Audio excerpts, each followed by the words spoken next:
Mayong buntag kaninyong tanan. Sabi natitipon para sa isang okasyon.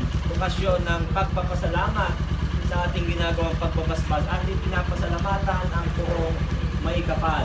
Tandaan po natin sa ginagawa natin ito, tayo po ay nakikisa at nakikihati sa kamatayan at pagkabuhay ng ating Panginoong Jesucristo sa pamamagitan ng sakramento ng binyag. Kaya po ngayong oras na ito, ating sinasariwa yung ating tayo po tumanggap ng sakramento ng binyag. Ang Ginoo maalakan ninyo, Manausap ka nimo. magampo kita. Diyos ka mga dagahon sa tunan, magbubuhat sa langit ug sa yuta. Sa imong dili matukid na kinaasan, ginatagan mo kami. Dahon sa pagmugna, manito, ug maayong mga butang. Nangamuyo kami na kantong mukang inyong sakinan. Ubiyahin untang kaluwas ka ng lautan, ubang sa pasampi sa kaluwasan sa ubay. Tugod na sa ilang pagbiyahe. Naman na inilang pag-auban ni Kristo, nga po yung dari.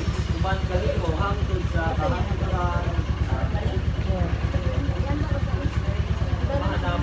Manamo, Sa langit, pagdaygo ni mga ngalan, pagkalabong bunggarian, matuman na imong pagbuot dinhi sa yuta, mayon sa langit. Ang kalano namo sa matag adlaw, ihatag ka namo karong adlaw, pasaylo kami sa among mga sala. Ino nagapasaylo kami sa mga nagsalak namo. Dili na kami itukilang sa panulay, hindi mo nawawasa kami sa daotan. Amen.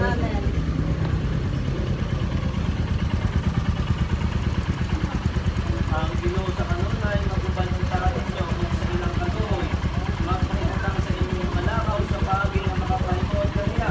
Sinamong gipangayo, pinagin ni Kristo, among Ginoo. Amen. Malain kami ang Diyos na madadapos na ang Amahan, ang Anak ni Jesus Santo, at sa mga ating mag-iwak na kalinaw ni Kristo. Mag-iingat po kayo sa inyong mga lahat at congratulations. Mother,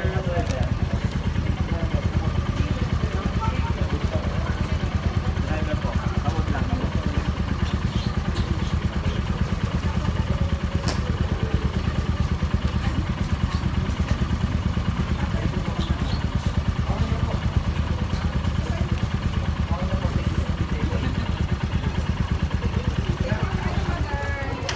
Ihatag dito sa katang babae.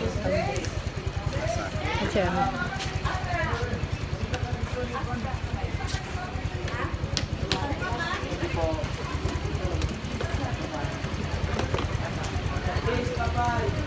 Thank you. Nag-blessingan na gid siya.